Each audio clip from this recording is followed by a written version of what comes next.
एक गांव में एक किसान रहता था जिसके दो बेटे थे। वह बहुत ही आलसी और निकम्मे थे। वह अपने पिता को कामकाज में हाथ बटाने के बजाय आलस किया करते थे, इधर उधर घूमते फिरते थे। किसान को अपने बेटों की बहुत फिक्र थी। वो सोचते था कि मेरे मरने के बाद इनका क्या होगा, यह अपना पेट कैसे भरेंगे, अपने परिवार को कैसे संभाल पाएंगे। एक दिन किसान की हालत बहुत ही गंभीर थी। किसान मरने की हालत में था। तभी किसान ने अपने दोनों बेटों को बुलाकर उनसे कहा कि हमारे खेत में एक खजाना गड़ा हुआ है, लेकिन वह किस जगह है उसकी जानकारी मुझे भी नहीं है, लेकिन खोदने बाद तुम्हें वो खजाना मिल जाएगा। इतना कहकर किसान भगवान को प्यारे हो गए।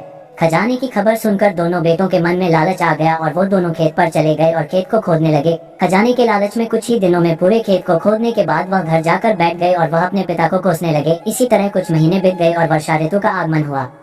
किसान के बेटों के पास पेट भरने के लिए सिर्फ एक ही जरिया था, वो है खेती। तब बाकी किसानों की तरह किसान के बेटों ने खेत में बीज बोने शुरू कर दिए।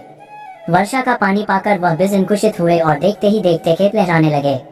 ऐसा लग रहा था कि हवा के झोंके से लहरा रहा था। यह देखकर किसान के बेटे बहुत खुश हो गए। उनको समझ आ गया कि परिश्रम ही सच्चा धन होता है और वो उसी तरह से अपने पिता के शब्दों का मोल भी समझ गए और अपने कामकाज में लग गए। Are you ready?